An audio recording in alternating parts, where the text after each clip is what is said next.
For decades, Canada and the United States have shared a tightly woven economic relationship, one that has fostered prosperity on both sides of the border.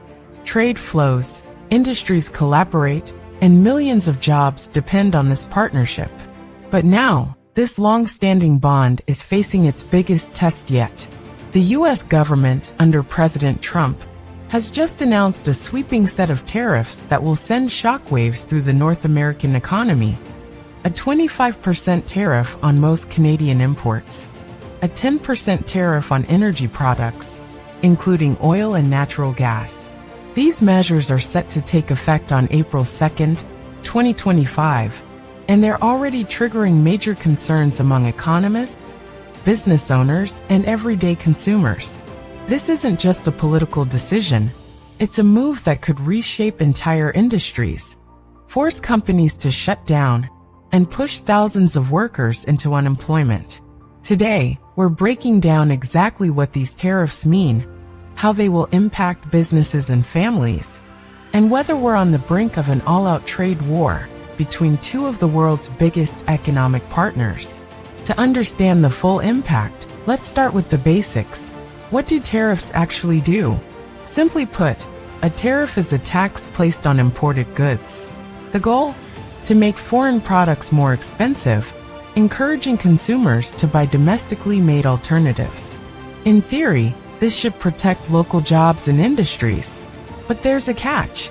Higher import costs almost always get passed down to the consumer, making everyday goods more expensive.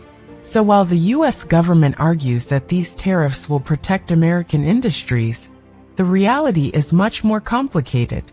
The ripple effects will be felt not just in Canada, but throughout the U.S. economy as well.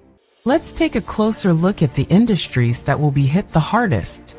If there's one sector that will feel the sting almost immediately, it's the automotive industry. Car manufacturing in North America is a highly interconnected process.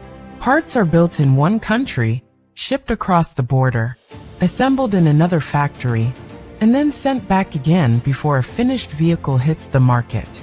But with a 25% tariff on Canadian-made auto parts, this delicate system is about to get a whole lot more expensive. Industry experts warn that the cost of producing a car in North America could rise by as much as 10%. That might not sound like a lot, but in an industry where every cent counts, this is a massive blow. Some estimates suggest that up to 15,000 Canadian auto jobs could be at risk. And it's not just the workers on the assembly lines. The entire supply chain, from small parts manufacturers to shipping companies, could be thrown into turmoil. And here's the kicker. Those increased costs won't just hurt Canadian workers. American consumers will feel it too. The price tag on your next car? Expect it to climb significantly. Lumber is another industry in the crosshairs. Canada has long been one of the biggest suppliers of wood products to the U.S. construction market. But now, on top of the 25% tariff on goods, the U.S. is imposing a whopping 40% levy on Canadian lumber, arguing that Canadian producers benefit from unfair government subsidies. The consequences? Lumber exports could drop by as much as 20% this year alone. Some companies are already considering relocating their operations closer to the U.S. border to bypass the tariffs, but this comes at a steep cost. Lost jobs, factory closures, and severe economic strain on towns that have depended on forestry for generations. And remember, lumber isn't just a Canadian problem. Higher wood prices mean higher construction costs in the U.S., making new homes and renovations even more expensive at a time when housing affordability is already a crisis. Then there's the energy sector, a critical pillar of Canada's export economy.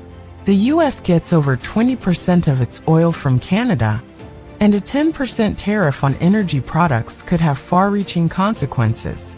Projections from the Canadian Energy Board suggest that oil and gas exports could drop by around 5% over the next 2 years.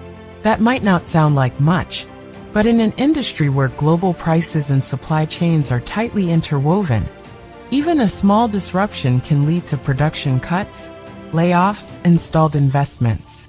For Canada, this could mean job losses in Alberta's already struggling oil sector. For the US, it could mean higher gas prices at the pump.